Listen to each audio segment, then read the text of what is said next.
Good morning, Vancouver. It's Thursday, March the 14th, and from the indomitable Pollinate Studios, this is Terminal City News.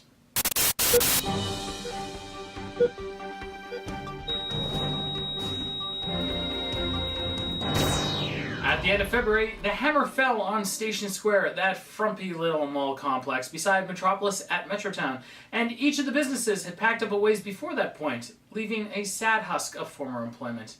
Instead, make way for count 'em, five condo towers ranging from 35 to 57 stories tall.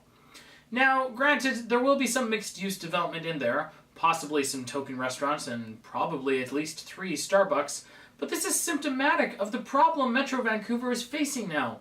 Too much housing, too little employment. I'm not saying Station Square was the most efficient with their setup or retail management, but we can at least agree that it was a hub for many jobs.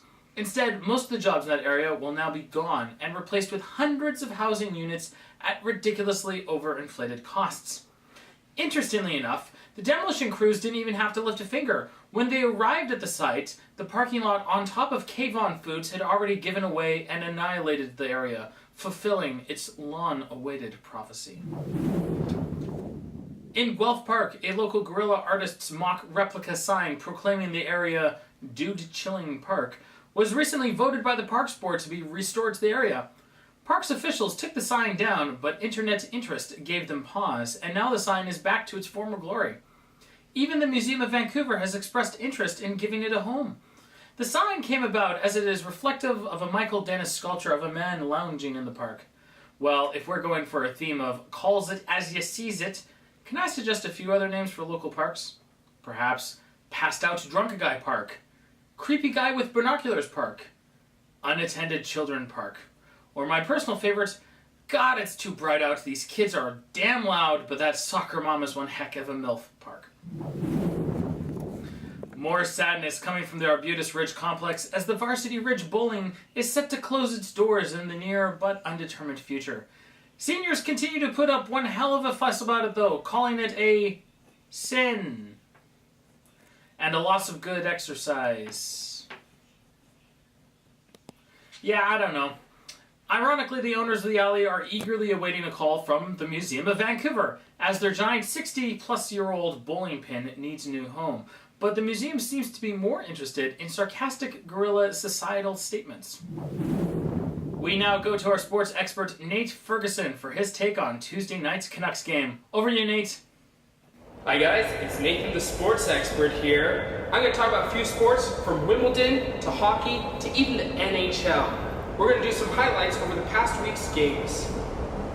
So this is the Vancouver vs. Blue Jays game.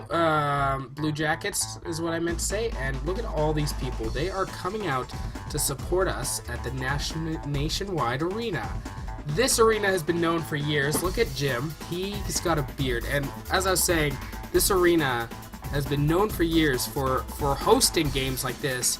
And Luongo just looks amazing.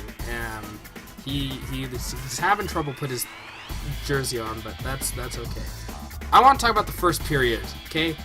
Watch this. Slam up against the board. Who was that? Why'd he do it? We don't really know. Boom! He's taken down, and they called a foul on that one. They said, listen, Calvert, stop tripping, because it's not okay to watch.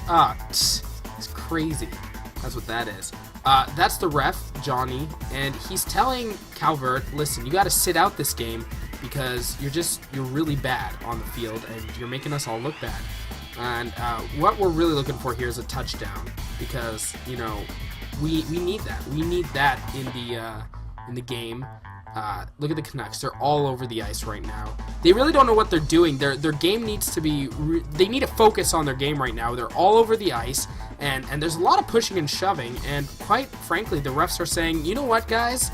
This is just too much for us to handle. So that's when we went on to the second period. And yeah, look, right away. That literally happened within the first 12 seconds of the second period.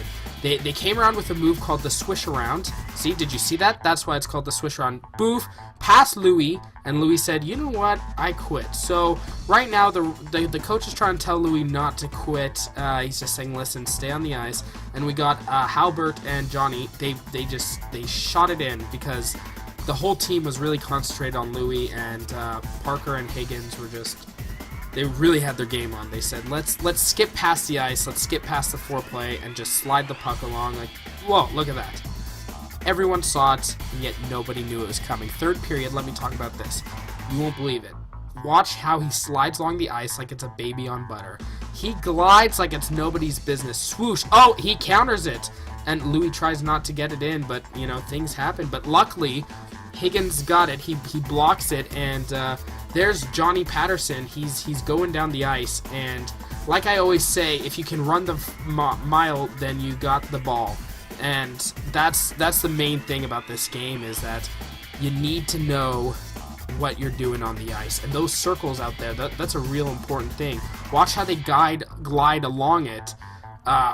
This game is just fantastic, And here's the shootout. Let me tell you about the shootout. Mason knows how to do shootouts. They don't really put him on the ice that often, but when the shootout comes, he's out there, blam! You know what? He said, forget the shootout, let me shoot ice in your face. He really was doing that for revenge since that guy slept with his wife. He said, you know what? Let me put the game away. Let me kick ice in your face. You're just very... Look at that. Oh, whew! What a move. The crowd went wild. The Canucks went wild. And Mark Letestu said, you know what, let's do this. And he tried the same maneuver, but Louis said, no, it's not happening. Look how proud Luongo is. He's really proud, especially considering the cheesecake he made last night. It was really delicious. And, yeah, look, he's happy. We're happy. Everyone's happy. Thanks, Nate. In North Vancouver this past week, a driver was doing donuts in a parking lot in the early hours of the morning and dinged 3 cars before making good his escape.